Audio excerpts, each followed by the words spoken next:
friendship. You knew I was telling the truth about the Catholic thing, about everything. You allowed these people to lie and to say that Charlie and I hadn't spoken since 2019. I mean, it's crazy how much of a lie that was. You authorized it, and I now know that. The question is why? It was so cruel. It was so mean, right? Why impart that on someone who you know within a sea of snakes actually cared about Charlie and didn't want anything out of the organization? Maybe it's because I was like a loose end, one person that wasn't controlled by an organization. I'd just kind of proven that I'd rather lose everything to say something that I don't believe, least of all for money. I mean, maybe it's also because you have his phone. And when I revealed to the public that he had predicted his own death in remarkable detail, maybe you went back and you read the rest of those messages, the ones that I haven't yet revealed to the public, because in retrospect, those messages they're pretty terrifying because they're precise and it feels prophetic. Charlie was gifted. You know that. I know that. And the government most certainly knew that as well since he was a kid, which is why it was at least very interesting to me that you told the New York Times, something that most people didn't pay attention to, but you told the New York Times the night before his murder, Charlie's, and I'm going to quote this, you said that Charlie's adrenal glands were just going off. He couldn't sleep.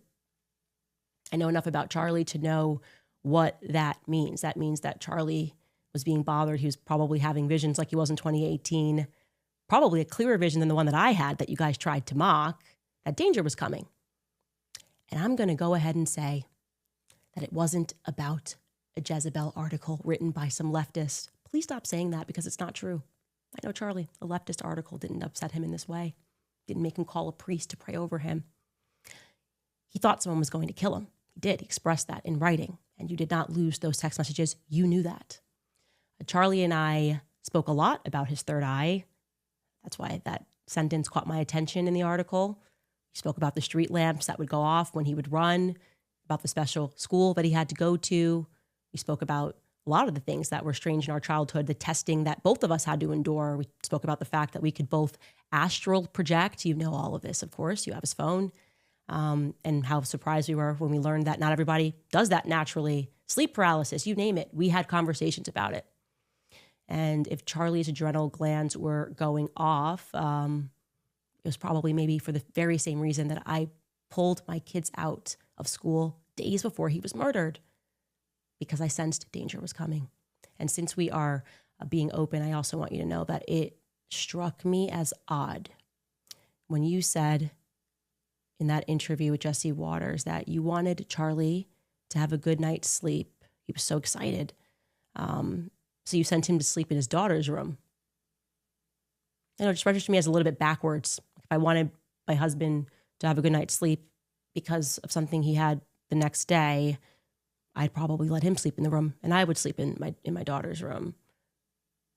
I flagged that. I also thought what was interesting is that you said the next morning when he snuck in, he grabbed his wedding band.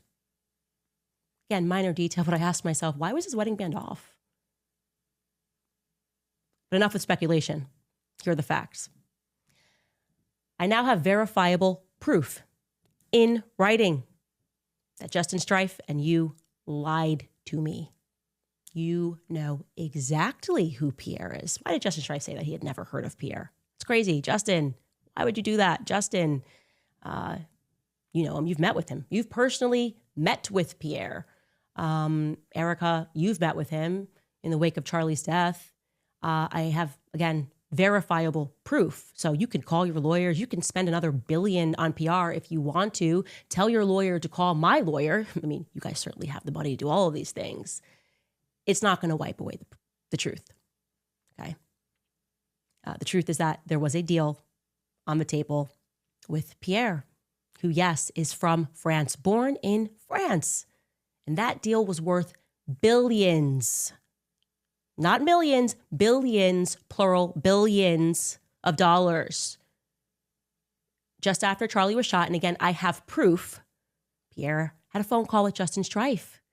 He also had a phone call with Mr. Don Orico of Turning Point USA down in Tampa. And know what's really odd? Somehow this French man, Pierre, he knew